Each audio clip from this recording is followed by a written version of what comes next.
2 ದಿನದ ಹಿಂದೆ 2 ವರ್ಷಗಳ ಸಾಧನಾ ಸಂಭ್ರಮವನ್ನು ಕಾಂಗ್ರೆಸ್ ಸರ್ಕಾರ ಆಚರಣೆ ಮಾಡಿದ್ರು.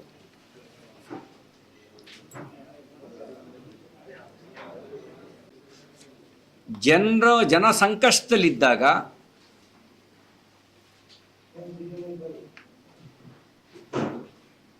ಬೆಂಗಳೂರು ಮುಳುಗಿದ್ದಾಗ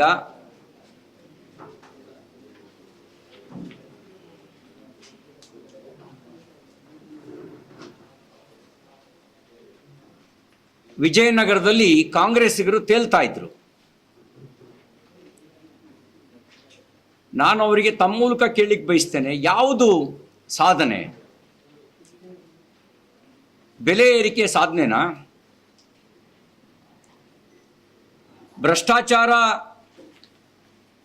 ನಿಮ್ಮ ಪಾಲಿಗೆ ಸಂಭ್ರಮ ಪಡುವ ಸಂಗತಿಯ?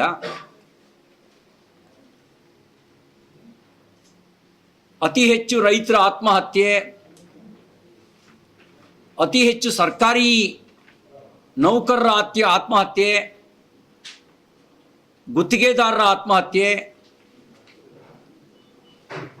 ದರೋಡೆ, ಕೊಲೆ, ಸುಲಿಗೆ, ಪೊಲೀಸ್ ಠಾಣೆ ಮೇಲೆ ದಾಳಿ,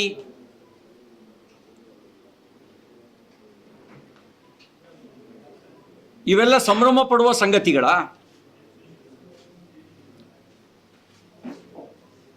ಯಾವ ಪುರುಷಾರ್ಥಕ್ಕೆ ನಿಮ್ಮದು ಸಾಧನೆಯ ಸಂಭ್ರಮ? 64 ವಿವಿಧ ಅಗತ್ಯ ವಸ್ತುಗಳ ಬೆಲೆ ಏರಿಕೆ ಮಾಡಿದ್ದಾರೆ.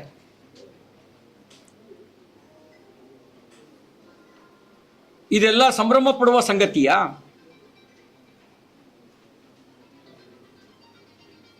ಸ್ವತಃ ಮುಖ್ಯಮಂತ್ರಿಗಳ ಆದಿಯಾಗಿ ಹಲವು ಸಂಪುಟದ ಸಚಿವರ ಮೇಲೆ ಭ್ರಷ್ಟಾಚಾರದ ಆರೋಪ ಇದೆ. ಹಗರಣಗಳ ಸುಳಿಯಲ್ಲಿ ಸಿಲುಕಿದ್ದಾರೆ.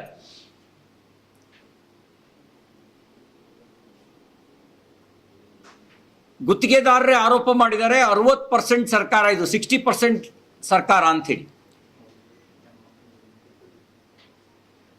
ಆಡು ಮುಟ್ಟದ ಸೊಪ್ಪಿಲ್ಲ ಅನ್ನೋ ರೀತಿಯಲ್ಲಿ ಮಾನ್ಯ ಮುಖ್ಯಮಂತ್ರಿ ಸಿದ್ದರಾಮಯ್ಯನವರ ಸರ್ಕಾರದಲ್ಲಿ ನಡೀದೇ ಇರುವ ಭ್ರಷ್ಟಾಚಾರವೇ ಇಲ್ಲ ಅನ್ನುವಷ್ಟು ಮಟ್ಟಿಗೆ ಭ್ರಷ್ಟಾಚಾರ ಜನಜನಿತವಾಗಿದೆ. ಯಾವ ಪುರುಷಾರ್ಥಕ್ಕೆ ನಿಮ್ಮ ಇದನ್ನು ಸಾಧನೆ ಅಂತ ಹೇಳ್ಕೊಳ್ತೀರಿ? ಮತ್ತಿಷ್ಟಕ್ಕೂ ಜನರ ತೆರಿಗೆ ಹಣ ಅದನ್ನು ಖರ್ಚು ಮಾಡಿ ನೀವು ಕಾಂಗ್ರೆಸ್ ಪಾರ್ಟಿ ಸಮಾವೇಶ ಮಾಡ್ತೀರಿ, ಕಾಂಗ್ರೆಸ್ಸಿಗೆ ಜಿಂದಾಬಾದ್ ಅಂತ ಕೂಗಿಸ್ತೀರಿ.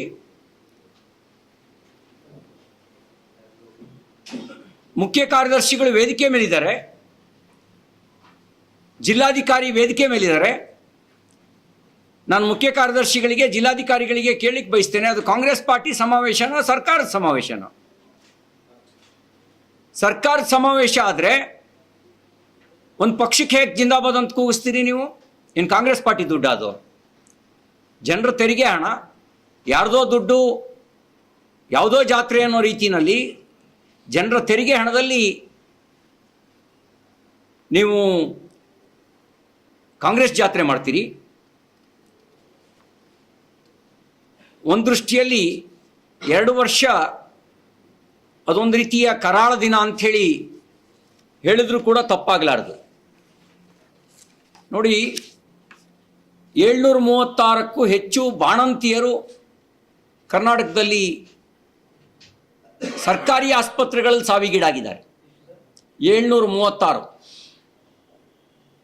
1100ಕ್ಕೂ ಹೆಚ್ಚು ನವಜಾತ ಶಿಶುಗಳು ಸಾವನ್ನಪ್ಪಿದ್ದಾವೆ. 3000ಕ್ಕೂ ಹೆಚ್ಚು ರೈತರು ಆತ್ಮಹತ್ಯೆ ಮಾಡ್ಕೊಂಡಿದ್ದಾರೆ.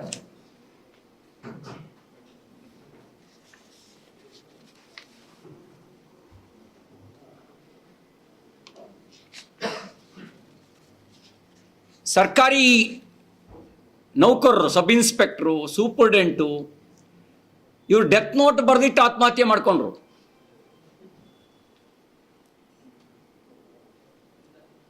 ಬೆಳಗಾಂನಲ್ಲಿ ಒಬ್ಬ first division clerk death note ಇಟ್ಟು ಬರೆದಿಟ್ಟು ಆತ್ಮಹತ್ಯೆ ಮಾಡಿಕೊಂಡ್ರು.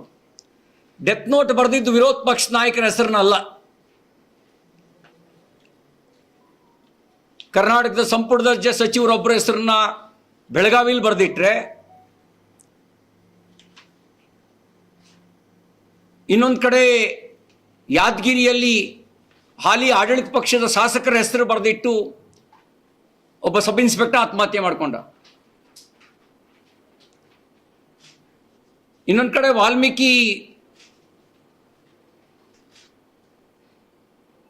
ಬೋರ್ಡ್ನಲ್ಲಿ ನಡೆದಂಥ ಹಗರಣಕ್ಕೆ ಸಂಬಂಧಪಟ್ಟಂತೆ, ಅಭಿವೃದ್ಧಿ ನಿಗಮದಲ್ಲಿ ನಡೆದಂಥ ಹಗರಣಕ್ಕೆ ಸಂಬಂಧಪಟ್ಟಂತೆ ಸೂಪರ್ಡೆಂಟ್ ಆತ್ಮಹತ್ಯೆ ಮಾಡಿಕೊಂಡ್ರು. ಆ ಕಾರಣಕ್ಕೆ ಒಬ್ಬ ಸಚಿವನ ತಲೆದಂಡ ಆಯಿತು. ಇದೆಲ್ಲ ಸಂಭ್ರಮ ಪಡುವ ಸಂಗತಿಗಳ. ಮತ್ತೆ ಅತಿ ಹೆಚ್ಚು ಬಾರಿ ಬಜೆಟ್ ಮಂಡಿಸಿದ ಕೀರ್ತಿಯೂ ಸಿದ್ದರಾಮಯ್ಯನವ್ರದ್ದು, ಅತಿ ಹೆಚ್ಚು ಸಾಲ ಮಾಡಿದ ಕೀರ್ತಿಯೂ ಸಿದ್ದರಾಮಯ್ಯನವ್ರದ್ದು. ಸಾಲ ಅಂದರೆ ಸ್ವಂತದವ್ರ ಮನೆ ಸಾಲ ಅಲ್ಲ, ಮನೆ ಸಾಲವನ್ನು ಪ್ರಶ್ನೆ ಮಾಡೋ ಅಧಿಕಾರ ಇಲ್ಲ. ನನಗಿರೋ ಮಾಹಿತಿ ಪ್ರಕಾರ ಮನೆತನದ ಆದಾಯ ಹೆಚ್ಚಾಗಿದೆ, ಕರ್ನಾಟಕದ ಸಾಲ ಜಾಸ್ತಿ ಆಗಿದೆ. ಕರ್ನಾಟಕದ ಆದಾಯ ಹೆಚ್ಚಾಗಿ ಅವ್ರ ಮನೆತನದಲ್ಲಿ ಸಾಲ ಅಲ್ಲ, ಅವ್ರ ಮನೆತನದ ಆದಾಯ ಹೆಚ್ಚಾಗಿದೆ, ಕರ್ನಾಟಕದ ಸಾಲ ಜಾಸ್ತಿ ಆಗಿದೆ. ಇದುವರೆಗಿನ ಒಟ್ಟು ಸಮಗ್ರ ಸಾಲ 7,64,000 ಕೋಟಿ ರೂಪಾಯಿ ನಮ್ಮ ರಾಜ್ಯದ ಸಮಗ್ರ ಸಾಲ. ಅದರಲ್ಲಿ 7,64,000 ಕೋಟಿ ರೂಪಾಯಿ. ಅದರಲ್ಲಿ ಮಾನ್ಯ ಮುಖ್ಯಮಂತ್ರಿ ಸಿದ್ದರಾಮಯ್ಯನವರು ಒಬ್ಬರೇ ಮಾಡಿರೋ ಸಾಲ 4 ಲಕ್ಷ ಕೋಟಿ ರೂಪಾಯಿ. ಮುಖ್ಯಮಂತ್ರಿಯಾದ ಅವಧಿಯಲ್ಲಿ, ಅವರ ಆಡಳಿತ ಅವಧಿಯಲ್ಲಿ ಅವರು ಮಾಡಿರುವ ಸಾಲ 4 ಲಕ್ಷ ಕೋಟಿಗೂ ಜಾಸ್ತಿ. ಒಟ್ಟು ಸಮಗ್ರ ಸಾಲದ 50%ಕ್ಕೂ ಹೆಚ್ಚು ಸಾಲ ಇವರೊಬ್ಬರೇ ಮಾಡಿದ್ದಾರೆ. ಇದೆಲ್ಲ ಸಂಭ್ರಮ ಪಡುವ ಸಂಗತಿಗಳ.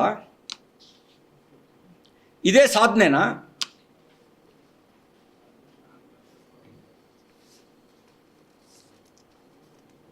ಬರೀ ಈ ವರ್ಷ ಅಂದರೆ 2024-25ನೇ ಸಾಲಿಗೆ ಮಾಡಿದ ಸಾಲ 1,16,000 ಕೋಟಿ, 1,16,000 ಕೋಟಿ 24-25ನೇ ಸಾಲಿಗೆ ಅವ್ರು ಮಾಡಿದ ಸಾಲ.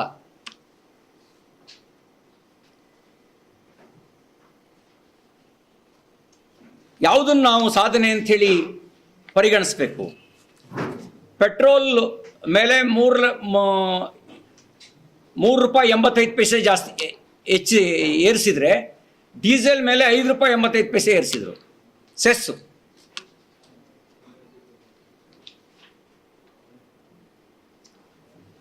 ಹಾಲಿನಿಂದ ಹಿಡಿದು ಆಲ್ಕೋಹಾಲ್ವರೆಗೆ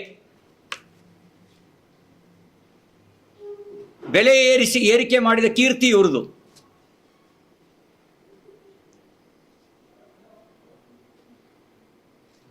₹20 ಸ್ಟಾಂಪ್ ಪೇಪರ್ ಸಿದ್ದರಾಮಯ್ಯನವ್ರ ಸರ್ಕಾರದಲ್ಲಿ ಮಾಯ. ಏನಿದ್ರು 100 ರೂಪಾಯಿ 200 ರೂಪಾಯಿ ಒಂದು ಸಾಮಾನ್ಯ ಅಗ್ರಿಮೆಂಟ್ ಮಾಡಿಸ್ಬೇಕು ಅಂತಂದ್ರು, ಸ್ಟಾಂಪ್ ಪೇಪರ್ ₹20 ಸ್ಟಾಂಪ್ ಪೇಪರೇ ಮಾಯ. ಸ್ಟಾಂಪ್ ಡ್ಯೂಟಿ ಹೆಚ್ಚಳ ಮಾಡಿದ್ರು, ವಾಹನ ರಿಜಿಸ್ಟ್ರೇಷನ್ ದರ ಹೆಚ್ಚಳ ಮಾಡಿದ್ರು, ವಿದ್ಯುತ್ ದರ ಏರಿಕೆ ಮಾಡಿದ್ರು. ನಾವು ಆ ಟೇಬಲ್ನಲ್ಲಿ ಕೊಟ್ಟಿದ್ದೇವೆ. ಈ ಟೇಬಲ್ನಲ್ಲಿ ಯಾವ್ಯಾವುದ್ರ ದರ ಹೆಚ್ಚಳ ಮಾಡಿದ್ರು ಅನ್ನೋ ಶಾಂಪಲ್ ಕೊಟ್ಟಿದ್ದೀವಿ.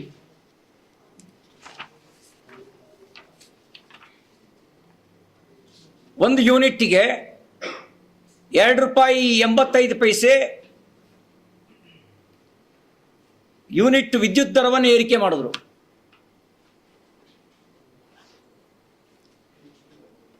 ಯಾವುದನ್ನು ಬಿಟ್ಟಿದ್ದೀರಿ ಮಾನ್ಯ ಮುಖ್ಯಮಂತ್ರಿಗಳೇ?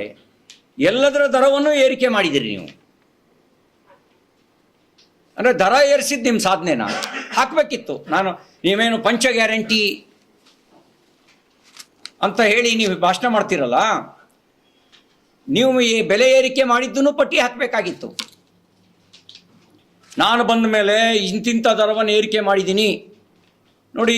ರೈತರು ಮುಂಚೆ 30,000 ರೂಪಾಯಿ ಕಟ್ಟಿದರೆ ಅವರಿಗೆ ಟ್ರಾನ್ಸ್ಫಾರ್ಮರ್ ಕೊಡೋರು, ಈಗ 3 ಲಕ್ಷ ಕಟ್ಟಬೇಕು ಟ್ರಾನ್ಸ್ಫಾರ್ಮರಿಗೆ.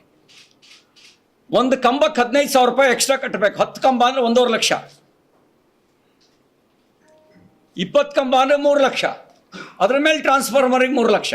ಮುಂಚೆ 30,000 ರೂಪಾಯಿನಲ್ಲಿ ಎಲ್ಲ ಮುಗಿದು ಹೋಗ್ತಿತ್ತು. ಯಾರು ಬಿತ್ತನೆ ಬೀಜದ ದರವನ್ನು ಏರಿಕೆ ಮಾಡೋಕ್ಕೆ ಹೋಗಲ್ಲ.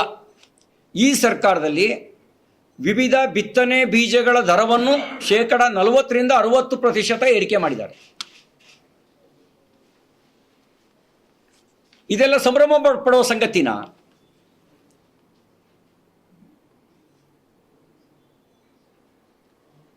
ದರೋಡೆಕೋರರು ಬೀದಿಗೆ ಬಂದಿದ್ದಾರೆ.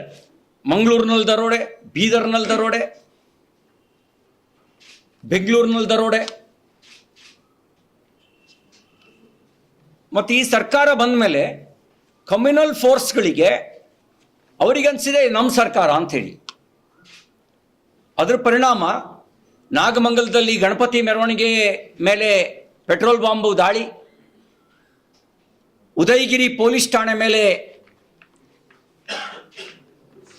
ದಾಳಿ, ಪೊಲೀಸರು ಅಸಹಾಯಕರಾಗಿ ಓಡಬೇಕಾದಂಥ ದುಸ್ಥಿತಿ ಯಾವಾಗಲೂ ನಿರ್ಮಾಣ ಆಗಿರಲಿಲ್ಲ. ಯಾಕೆ ಅಂದರೆ ಆ ಕಮ್ಯುನಲ್ ಫೋರ್ಸ್ಗಳಿಗೆ ಅನಿಸಿದೆ ಹಮಾರ ಸರ್ಕಾರ ಹೇ ಅಂಥೇಳಿ, ನಮ್ಮ ಸರ್ಕಾರ ಅಂಥೇಳಿ. ಯಾವಾಗ ಇವರು ಹುಬ್ಬಳ್ಳಿ ಪೊಲೀಸ್ ಠಾಣೆ ಮೇಲೆ ದಾಳಿ ಮಾಡಿದವರ ಪೊಲೀಸ್ ಕೇಸ್ಗಳನ್ನು ವಿಡ್ರಾ ಮಾಡ್ಕೊಳಕ್ಕೆ ಕ್ಯಾಬಿನೆಟ್ನಲ್ಲಿ ನಿರ್ಣಯ ಮಾಡಿದ್ರು, ಆಗ ಅನ್ನಿಸ್ತು ಸಿದ್ದರಾಮಯ್ಯನವ್ರ ಸರ್ಕಾರದಲ್ಲಿ ನಾವು ಏನು ಮಾಡಿದ್ರು ಬಾರಕ್ಕೂನ್ ಮಾಫ್ ಅನ್ನುವಂಥ ಒಂದು ಸಂದೇಶವನ್ನು, ಕೆಟ್ಟ ಸಂದೇಶವನ್ನು ಕೊಟ್ಟರು. ಈ ಸರ್ಕಾರದಲ್ಲಿ ಕಮ್ಯುನಲ್ಗಳಿಗೆ ಮತ್ತು ಕ್ರಿಮಿನಲ್ಗಳಿಗೆ ರಾಜಾಶ್ರಯ ಇದೆ. ಇದೆಲ್ಲ ಸಾಧನೆನಾ? ಸಾಮಾಜಿಕ ನ್ಯಾಯದ ಮಾತಾಡ್ತಾರೆ, ಸಾಮಾಜಿಕ ಕ್ಷೋಭೆಯನ್ನು ನಿರ್ಮಾಣ ಮಾಡ್ತಾರೆ. ಮಾತಾಡೋದು ಸಾಮಾಜಿಕ ನ್ಯಾಯ, ಮಾಡೋದು ಸಾಮಾಜಿಕ ಕ್ಷೋಭೆ. ಜಾತಿಗಳನ್ನು ಎತ್ಕಟ್ಟಿ ಹಳ್ಳಿಯಲ್ಲೂ ಜನ ನೆಮ್ಮದಿಯಲ್ಲಿ ಇರಬಾರ್ದು, ಜಾತಿ ಜಗಳ ಆಡ್ಕೊಂಡು ಅವ್ರು ಬಡ್ದಾಡ್ಕೊಂಡು ಇರಬೇಕು ಅನ್ನೋದು ಇವರ ಉದ್ದೇಶ ಇದೆ. ಜನ ಸಂಕಟದಲ್ಲಿ, ಇವರು ಸಂಭ್ರಮದಲ್ಲಿ.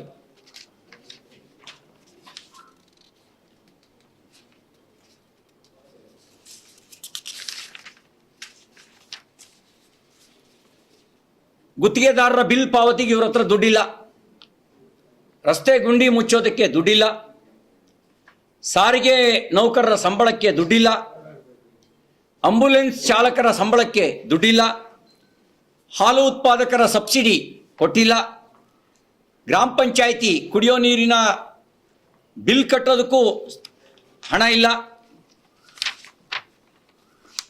ಇದ್ರ ಮೇಲೆ ಇವ್ರದ್ದು ಸಂಭ್ರಮಾಚರಣೆ ಮತ್ತು ದೊಡ್ಡ ದೊಡ್ಡ ಜಾಹೀರಾತು.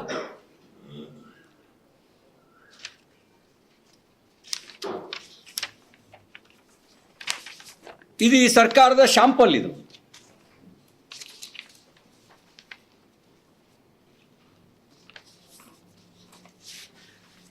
ನೀವು ಯಾರು ಬೇಕಾದ್ರೂ ನೀವು ಹತ್ತಿರದಲ್ಲಿ ಗಮನಿಸಿರ್ತೀರಿ, ಸಿದ್ದರಾಮಯ್ಯ 1 ಮತ್ತು ಸಿದ್ದರಾಮಯ್ಯ 2ಗೂ ಭಾಳ ಅಂತರ ಇದೆ. ಸಿದ್ದರಾಮಯ್ಯ 1ನಲ್ಲಿ ಅಟ್ಲೀಸ್ಟು ಲವಲವಿಕೆ ಕಾಣ್ತಾ ಇತ್ತು, ಉತ್ಸಾಹ ಕಾಣ್ತಾ ಇತ್ತು. ಈ ಸರ್ಕಾರಕ್ಕೆ ಕೋವಿಡ್ ಬಂದಿದೆಯೋ ಅನ್ನೋಂಗಾಗಿದೆ, ಕೋಮಾ ಸ್ಥಿತಿಲಿದೆ. ಮುಖ್ಯಮಂತ್ರಿಗಳಾದಿಯಾಗಿ ಬಹಳ ಸಚಿವರು ಬ್ಲಾಕ್ ಮೇಲಿಗೆ ಒಳಗಾದವ್ರ ರೀತಿನಲ್ಲಿ ವರ್ತನೆ ಮಾಡ್ತಾ ಇದ್ದಾರೆ. ಯಾವ ಪ್ರಮಾಣದ ಬ್ಲಾಕ್ ಮೈಲೋ, ಯಾರು ಬ್ಲಾಕ್ ಮೈಲೋ ಗೊತ್ತಿಲ್ಲ ನನಗೆ, ಆದರೆ ಅವರ ಮನಸ್ಥಿತಿ ಎಲ್ಲೋ ಒತ್ತಡಕ್ಕೊಳಗಾಗಿ, ಬ್ಲಾಕ್ ಮೈಲಿಗೆ ಒಳಗಾಗಿ ಕೆಲಸ ಮಾಡ್ತಿರುವವರ ರೀತಿಯಲ್ಲಿ ಅವ್ರ ಸರ್ಕಾರದ ವರ್ತನೆ ಕಾಣ್ತಾ ಇದೆ.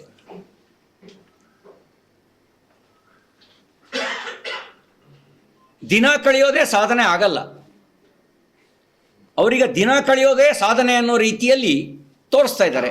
ಇನ್ನು ಮುಂದಿನ ವರ್ಷಕ್ಕೆ 3ನೇ ವರ್ಷ ಆಗುತ್ತೆ, ಅದರ ಮುಂದಿನ ವರ್ಷಕ್ಕೆ 4ನೇ ವರ್ಷ ಆಗುತ್ತೆ, ಅದರ ಮುಂದಿನ ವರ್ಷಕ್ಕೆ 5ನೇ ವರ್ಷ ಆಗುತ್ತೆ. ಅಂದರೆ ದಿನ ಕಳೆಯೋ ಸಾಧನೆನಾ? ಈಗ ಅವ್ರು ಸಂಭ್ರಮ ಪಡ್ತಿರೋದು ನೋಡಿದ್ರೆ 2 ವರ್ಷ ಮುಗಿಸ್ತು ಅನ್ನೋದೇ ಸಾಧನೆ ಅನ್ನೋ ರೀತಿ ಸಂಭ್ರಮ ಪಡ್ತಾ ಇದ್ದಾರೆ. ಸಾಧಿಸಿದ್ದೇನು? ಯಾವ ಶಾಶ್ವತವಾಗಿರೋ ಯೋಜನೆಯನ್ನ ರಾಜ್ಯಕ್ಕೆ ಕೊಟ್ಟಿದ್ದೀರಿ? ಇಲ್ಲಿ ನಮ್ಮ ಸಂಸದರಿದ್ದಾರೆ, ರಾಜವಂಶಸ್ಥರು ಅವರು. ನಾಲ್ವಡಿ ಕೃಷ್ಣರಾಜ ಒಡೆಯರ ಹೆಸರನ್ನ ಇವತ್ತಿಗೂ ಜನ ನೆನಪಿಸ್ಕೊಳ್ತಾರೆ. ಯಾಕೆ ಅಂದರೆ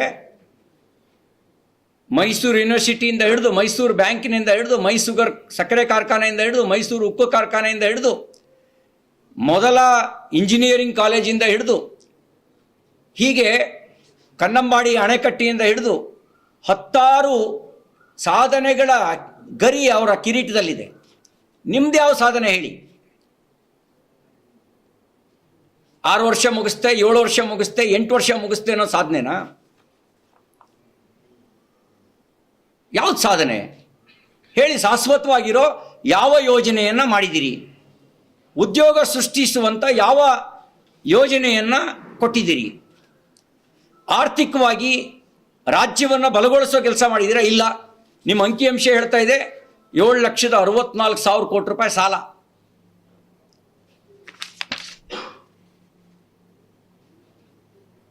ವಾರ್ಷಿಕ ಸಾಲ 1,16,000 ಕೋಟಿ ಈ ವರ್ಷ ಮಾಡೋದು ವಾರ್ಷಿಕ ಸಾಲ.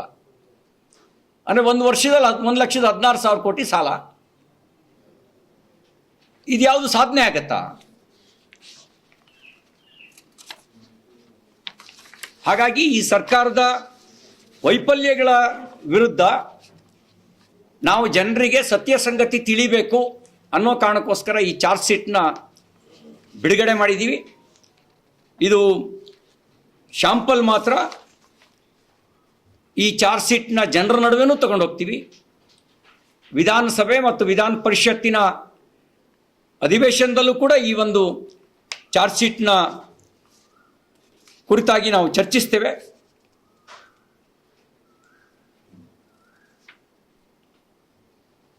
ಬೆಂಗಳೂರಿನಲ್ಲಿ ಒಂದು ಪ್ಲಾನ್ ಸ್ಯಾಂಕ್ಷನಿಗೆ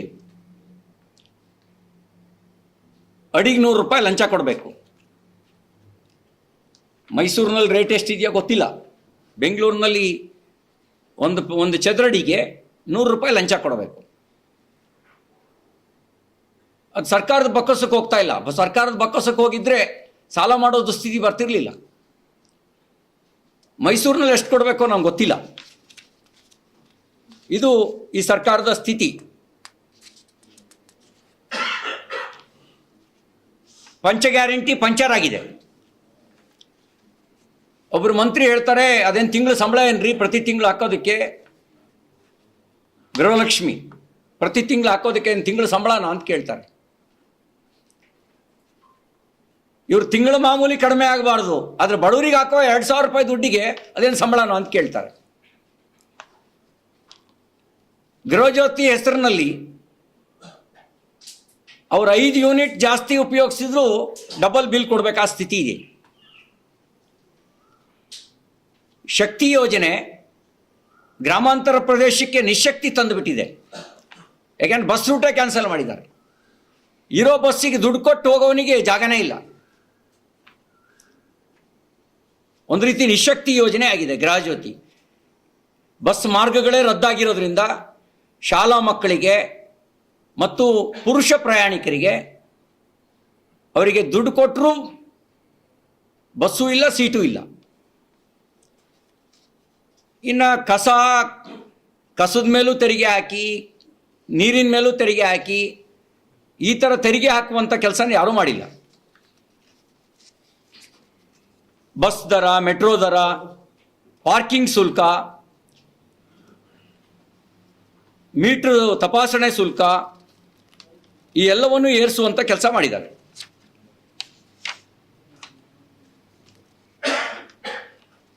ಹಿಂದಿನ ಸರ್ಕಾರ ಕೊಡ್ತಾ ಇದ್ದಂಥ ರೈತರಿಗೆ ಕಿಸಾನ್ ಸಮ್ಮಾನ್ ನಿಧಿ ರದ್ದುಪಡಿಸಿದ್ರು ಸದ್ದಿಲ್ಲದೆ, ರೈತ ವಿದ್ಯಾನಿಧಿ ರದ್ದುಪಡಿಸಿದ್ರು ಸದ್ದೇ ಇಲ್ಲದೆ, SC/ST ಸಮುದಾಯಕ್ಕೆ SCP TSP ಅನುದಾನವನ್ನು ದುರ್ಬಳಕೆ ಮಾಡಿಕೊಳ್ಳೋದ್ರ ಮೂಲಕ SC ST ಸಮುದಾಯವನ್ನು ಕೂಡ ವಂಚಿಸುವ ಕೆಲಸವನ್ನು ಮಾಡಿದ್ದಾರೆ.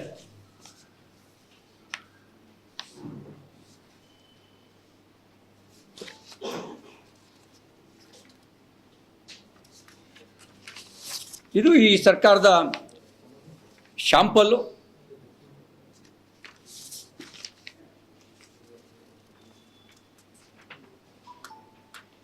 ಇನ್ನು ಹೆಸರು INC, ಇಂಡಿಯನ್ ನ್ಯಾಷನಲ್ ಕಾಂಗ್ರೆಸ್ಸು, ವರ್ತನೆ PNC ಥರ, ಪಾಕಿಸ್ತಾನ್ ನ್ಯಾಷನಲ್ ಕಾಂಗ್ರೆಸ್ ಥರ. ಹೆಸರು INC, ಆದರೆ ಅವರ ವರ್ತನೆ ಅದು PNC ಥರ. ಇವರ ಹೇಳಿಕೆಗಳನ್ನೇ ಪಾಕಿಸ್ತಾನ ವಿಶ್ವಸಂಸ್ಥೆಯಲ್ಲಿ ಭಾರತದ ವಿರುದ್ಧ ಆರೋಪ ಹೊರಿಸೋದಕ್ಕೆ ಮತ್ತು ತನ್ನನ್ನು ತಾನು ಸಮರ್ಥನೆ ಮಾಡ್ಕೊಳ್ಳೋಕ್ಕೆ ಬಳಕೆ ಮಾಡ್ಕೊಳ್ತಿರೋದು ರಾಹುಲ್ ಗಾಂಧಿಯವರ ಹೇಳಿಕೆಗಳನ್ನು.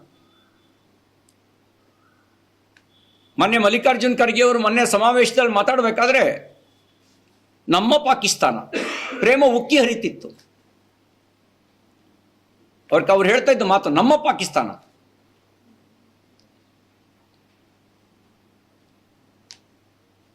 ಇದು ಇಲ್ಲಿ ನಮ್ಮ ಮುಖ್ಯಮಂತ್ರಿಗಳು ಕೊಟ್ಟ ಹೇಳಿಕೆ ಪಾಕಿಸ್ತಾನದ ಟಿವಿಯಲ್ಲಿ ಅದು ಫ್ಲಾಶ್ ನ್ಯೂಸ್.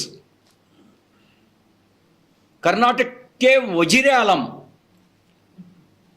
ಕರ್ನಾಟಕಕ್ಕೆ ವಜೀರೆ ಆಲಂ ಸಿದ್ದರಾಮಯ್ಯಜಿ. ಪಾಕಿಸ್ತಾನದಲ್ಲಿ ಮೋದಿಜಿ ಅಂತ ಹೇಳಲ್ಲ, ಮೋದಿ ಅಂತಾರೆ. ಆದರೆ ಕರ್ನಾಟಕಕ್ಕೆ ವಜೀರೆ ಆಲಂ ಸಿದ್ದರಾಮಯ್ಯಜಿ. ಅಷ್ಟು ಸಿದ್ದರಾಮಯ್ಯನವರ ಮೇಲೆ ಪ್ರೇಮ. ಮುಂದಿನ ಸರಿ ಕರ್ನಾಟಕದಲ್ಲಿ ಇವ್ರ ಸರ್ಕಾರ ಬರುತ್ತೋ ಇಲ್ವೋ ಗ್ಯಾರಂಟಿ ಇಲ್ಲ,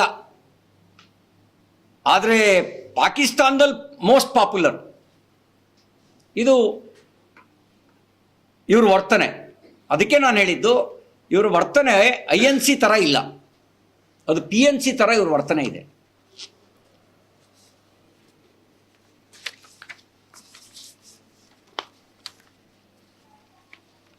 ಅಧಿಕಾರದ ದುರ್ಬಳಕೆ ಮಾಡಿಕೊಂಡು ವಿಪಕ್ಷದ ನಾಯಕರನ್ನ ಗುಂಡಾಗಿರಿಯ ಮೂಲಕ ಬೆದರಿಸೋ ಪ್ರಯತ್ನ ಮಾಡ್ತಾರೆ. ನನ್ನ ಮೇಲೆ ಬೆಳಗಾಂನಲ್ಲಿ ಪೊಲೀಸು ಕೇಸ್ ದಾಖಲಿಸಿ ಅಟ್ರಾಸಿಟಿ ಮಾಡಿದ್ರು, ಹೆದರಿಸೋಕೆ ಪ್ರಯತ್ನ ಮಾಡಿದ್ರು. ಅವ್ರ ಉದ್ದೇಶ ಇತ್ತು, CT ರವಿನ ಬಿಟ್ಟಿಲ್ಲ, ನಿಮ್ದೇನು ಲೆಕ್ಕ ಅಂತ ಕಾರ್ಯಕರ್ತರಿಗೆ ಮೆಸೇಜ್ ಕೊಡಬೇಕು ಅಂತಿದ್ರು. ನಿನ್ನೆ ಕಲಬುರಗಿಯಲ್ಲಿ ವಿಧಾನ ಪರಿಷತ್ತಿನ ವಿಪಕ್ಷದ ನಾಯಕರ ಮೇಲೇನೆ ಗುಂಡಾಗಿರಿ.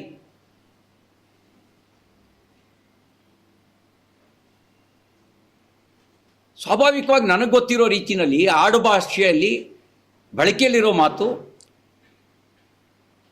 ಆನೆ ಹೋಗ್ತಿರುತ್ತೆ, ನಾಯಿ ಬೊಗಳ್ತಾ ಇರುತ್ತೆ ಅನ್ನೋದು ಒಂದು ಬಳಕೆಯಲ್ಲಿರೋ ಮಾತು.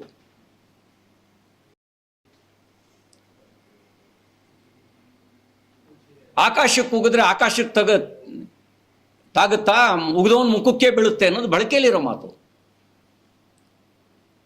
ಆ ಬಳಕೆಯಲ್ಲಿರೋ ಮಾತನ್ನೇ ಅವ್ರು ಆಡಿದ್ದಾರೆ ಚೆಲುವಾದಿ ನಾರಾಯಣಸ್ವಾಮಿ ಅವರು. ಅದಕ್ಕೆ ಅವ್ರ ಮೇಲೆ ಗುಂಡಾಗಿರಿಯ ಪ್ರದರ್ಶನ. ಎಲ್ಲದಕ್ಕೂ ಒಂದು ಕೊನೆ ಇರುತ್ತೆ. ಪ್ರಜಾಪ್ರಭುತ್ವ ಮತ್ತು ಗುಂಡಾಗಿರಿ ಒಟ್ಟಿಗೆ ಸಾಗಕ್ಕೆ ಸಾಧ್ಯ ಇಲ್ಲ. ಜನ ಇವರ ಗುಂಡಾಗಿರಿಯನ್ನು, ಅಹಂಕಾರದ ವರ್ತನೆಯನ್ನು ಗಮನಿಸ್ತಾ ಇದ್ದಾರೆ.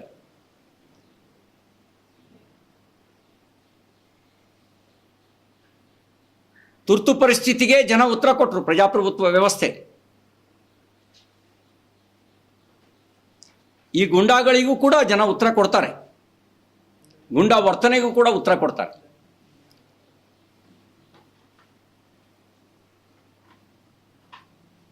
ಮಾನ್ಯ ವಿಧಾನ ಪರಿಷತ್ತಿನ ವಿಪಕ್ಷ ನಾಯಕರ ಮೇಲಿನ ಗುಂಡಾಗಿರಿಯನ್ನು ನಾನು ಖಂಡಿಸ್ತೇನೆ ಮತ್ತು ಪೊಲೀಸರಿಗೆ ಹೇಳಲಿಕ್ಕೆ ಬಯಸ್ತೇನೆ,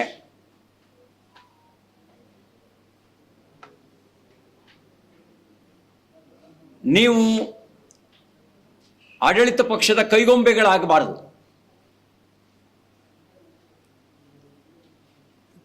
ವಿಪಕ್ಷ ನಾಯಕನಿಗೆ ರಕ್ಷಣೆ ಕೊಡದೇ ಇದ್ರೆ ಇನ್ಯಾರಿಗೆ ರಕ್ಷಣೆ ಕೊಡ್ತೀರಿ ನೀವು?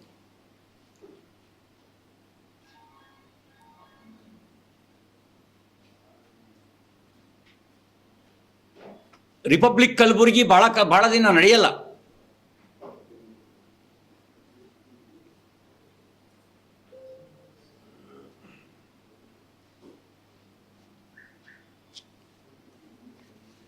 ನಿಮ್ಮ ಪ್ರಶ್ನೆ ಇದ್ರೆ ಕೇಳಬಹುದು.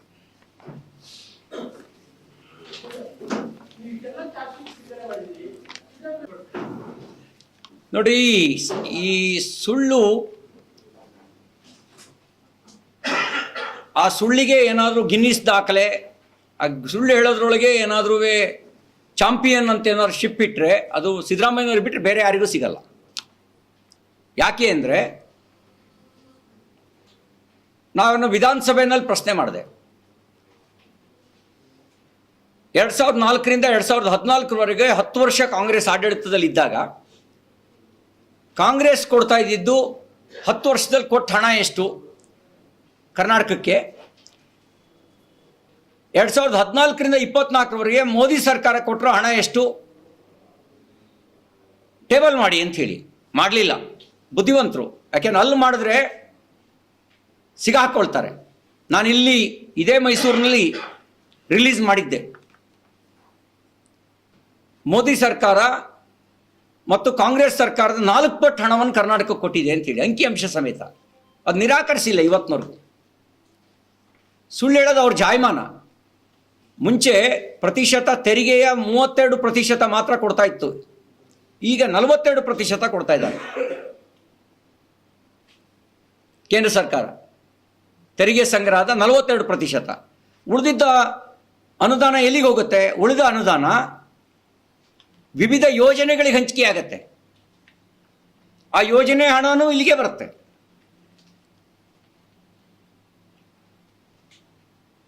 ನೀವು ಕೇಂದ್ರ ಕೊಡ್ತಿಲ್ಲ ಅನ್ನೋದು ನಿಮ್ಮೊಂದು ತಾನು ಇನ್ನೊಬ್ಬರ ಕಡೆಗೆ ಬೆಟ್ ಮಾಡಿ ತೋರಿಸುವಂಥ ಒಂದು ಸ್ವಭಾವ. ಮತ್ತು ಇದನ್ನೇ 10 ಸರಿ ಸುಳ್ಳು ಹೇಳಿದ್ರೆ ಜನ ನಂಬ್ತಾರೆ ಅನ್ನುವಂಥ ಒಂದು ಭ್ರಮೆ. ಆ ಭ್ರಮೆಗೊಳಗಾಗಿ ತನ್ನ ವೈಫಲ್ಯವನ್ನು ಮುಚ್ಚಾಕೊಳ್ಳೋಕ್ಕೆ ಕೇಂದ್ರದ ಮೇಲೆ ಸುಳ್ಳು ಹೇಳ್ತಾ ಇದ್ದೀರಿ.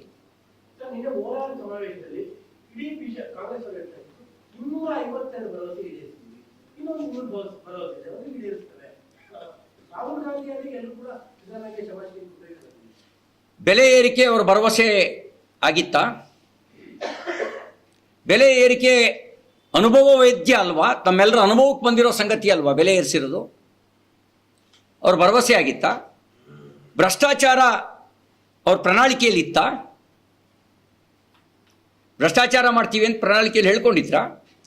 ಅವ್ರು ಹೇಳ್ಕೊಳ್ಳೋಕ್ಕೆ ಕಷ್ಟವಾಗುವ ಸಂಗತಿಯನ್ನು ನಾನು ನಿಮ್ಮ ಮೂಲಕ ಇಟ್ಟಿದ್ದೇನೆ. ಭ್ರಷ್ಟಾಚಾರ, ಸ್ಮಾರ್ಟ್ ಮೀಟರ್ ಹಗರಣ. ಕೇರಳದಲ್ಲಿ 1800 ರೂಪಾಯಿ 1 ಮೀಟ್ರಿಗೆ, ಇಲ್ಲಿ 4,500,000, 7,500, 12,000 ಒಂದು ಸ್ಮಾರ್ಟ್ ಮೀಟ್ರಿಗೆ. ಇದಕ್ಕಿಂತ ಹಗಲು ದರೋಡೆ ಬೇಕಾ? ಇನ್ನೊಂದು ಇದೆಯಾ ಹಗಲು ದರೋಡೆ?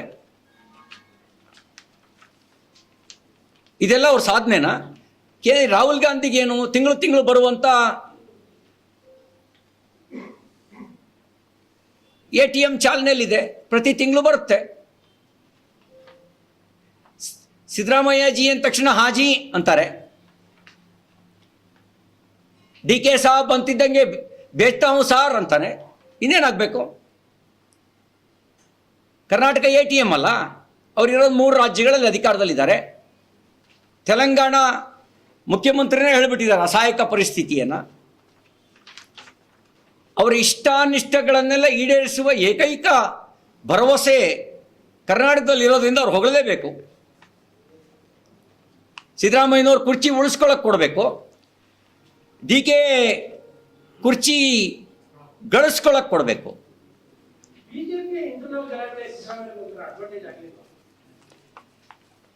ಇಂಟರ್ನಲ್ ನೋಡಿ, ನಾನು ಕೆಲವು ವಿಷಯಗಳನ್ನು ಇಲ್ಲಿ ಚರ್ಚೆ ಮಾಡೋಕ್ಕೆ ಬಯಸೋದಿಲ್ಲ. ಆದರೆ ನಾವು ಜನರ ಸಮಸ್ಯೆಗೆ ಒಟ್ಟಾಗೆ ಹೋರಾಟ ಮಾಡಿದ್ದೀವಿ. ನಾವು ಬೆಂಗಳೂರಿಂದ ಮೈಸೂರಿಗೆ ಪಾದಯಾತ್ರೆ ಮಾಡಿದ್ವಿ ಮೂಡ ಹಗರಣಕ್ಕೆ ಸಂಬಂಧಪಟ್ಟಂತೆ. ವಿಧಾನಸಭೆ ಒಳಗೆ ಸಂಘಟಿತ ಹೋರಾಟನೇ ಮಾಡ್ತಾ ಇದ್ದೀವಿ.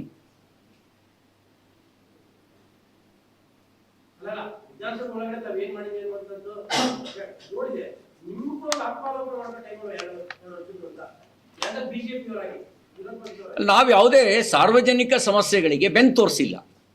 ನಾವು ಸಾರ್ವಜನಿಕ ಸಮಸ್ಯೆಗಳನ್ನು ಲೀಡ್ ಮಾಡಿದ್ದೇವೆ. ಇನ್ನಷ್ಟು ಪರಿಣಾಮಕಾರಿಯಾಗಿ ಮಾಡಬೇಕು ಅನ್ನುವಂಥ ನಿಮ್ಮ ಸಲಹೆಯನ್ನು ನಾನು ಒಪ್ತೀನಿ.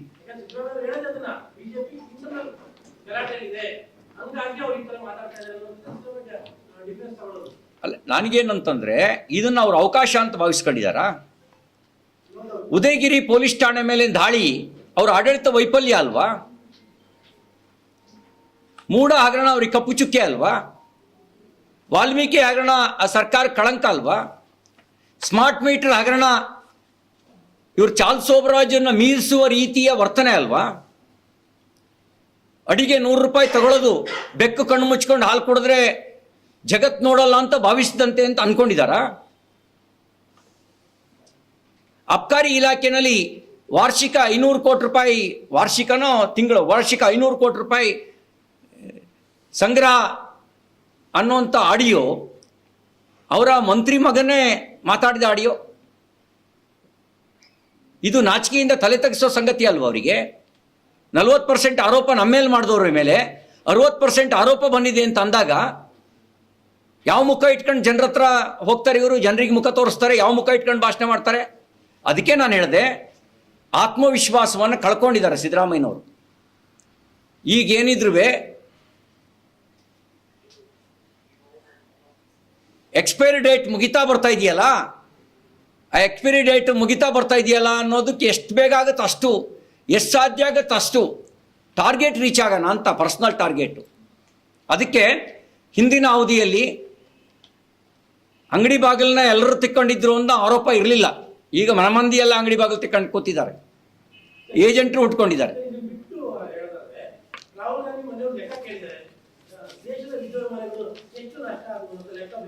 ಏನು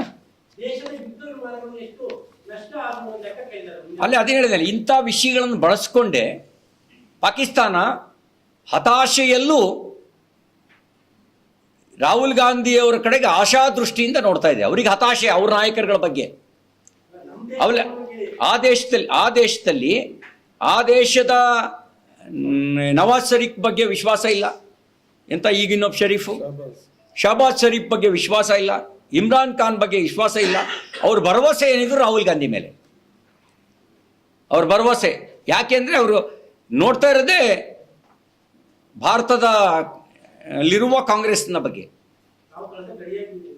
ಅಂದರೆ ಇವರ ಮಾತುಗಳನ್ನೇ ಅವರು ಗುರಾಣಿಯಾಗಿ ಅಸ್ತ್ರವಾಗಿ ಬಳಕೆ ಮಾಡ್ಕೊಳ್ತಿದ್ದಾರೆ.